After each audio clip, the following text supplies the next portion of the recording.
अस्सलामुअलैकुम, welcome back to our channel rise in time health and beauty tips. आज की video में हम बात करेंगे बहुत ही अच्छे टॉपिक के हवाले से। काफ़ी रिक्वेस्टेड टॉपिक है, बहुत सारे लोग इसका सवाल कर रहे थे।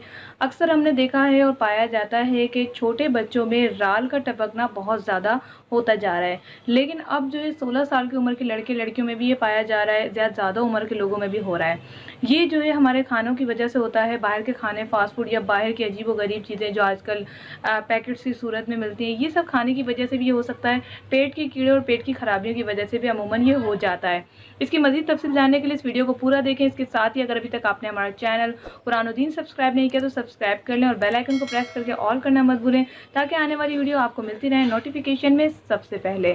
तो जैसे कि हम लोग बात कर रहे हैं राल के टपकने के हवाले से, अमूमन ऐसा होता है कि रात को मीठा खाने से भी ऐसा हो जाता है।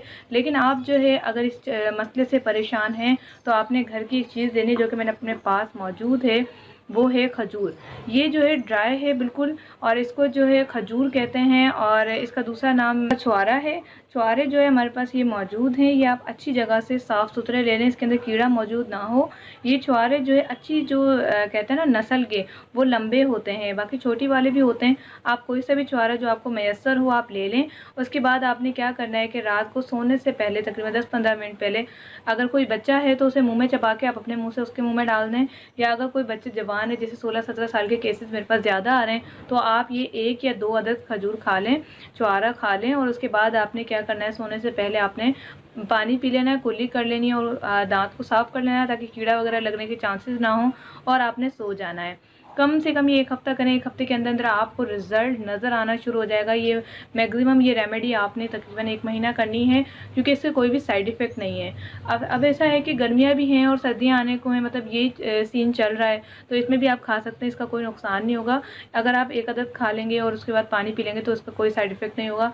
हाँ, अगर आप जो है इस तरह भी कर लें कि दूध पी लें तो भी ठीक है, लेकिन दूध के बाद ही आपने इसे इस्तेमाल करना है, यानी दूध पी लेना है। रात को सोने से पहले आपने 1 या 2 अदद, जितनी आपसे खाई जाए, 1 या 2 ही खानी है, ये आप खा लें और सोते वक़्त जो आप पानी पी के आप सो जाएँ, कुल्ली कर लें, ताकि दाँतों में ना रह जाए। इंशाअल्लाह ताला आप उसके खुद रिज़ल्ट्स देखेंगे। ये आज़मूदा है, और मैं जो भी रेमेडी आप लोगों के साथ शेयर करती हूँ वो आज़मूदा ही होती है, और पहले से हम ट्राई कर चुके हैं, उसे इसे इस्तेमाल करवा चुके होते हैं। तो आप भी इसे ज़रूर ट्राई कीजिएगा। जिसको आप बताना चाहते हैं आप उसको करें। ये काफ़ी रिक्वेस्ट आ रही थी व्हाट्सएप ग्रुप में हमारे, तो अगर अभी तक आपने हमारा व्हाट्सएप ग्रुप ज्वाइन नहीं किया तो नीचे डिस्क्रिप्शन में उसकी डिटेल्स मौजूद हैं, आप ज्वाइन कर सकते हैं। एडमिन आपको उसकी तफसील और समझा देंगे। इसके साथ ही आप नए हैं और अभी तक आपने हमारा channel rise in time health and beauty subscribe नहीं किया तो ज़रूर सब्सक्राइब करें। मैं वही हूँ जो राइज इन टाइम पे है, जिसमें माशाल्लाह 2 लाख सब्सक्राइबर हो चुके हैं। लेकिन अब जो है मैंने न्यू चैनल रेमेडीज़ के लिए बनाया है। राइज इन टाइम पे तो हम मोटिवेट भी करते हैं, लेकिन यहाँ पर हम आपकी सेहत का और भी ज़्यादा ख्याल रखते हैं। तो इस चैनल को भी सब्सक्राइब करें और बेल आइकन को प्रेस कर दें। वीडियो को लाइक करें अगर आप हमें कोई प्यार देना चाहते हो या आपको हमारी किसी रेमेडी से फ़ायदा हुआ हो। Thanks for watching. अल्लाह हाफिज़।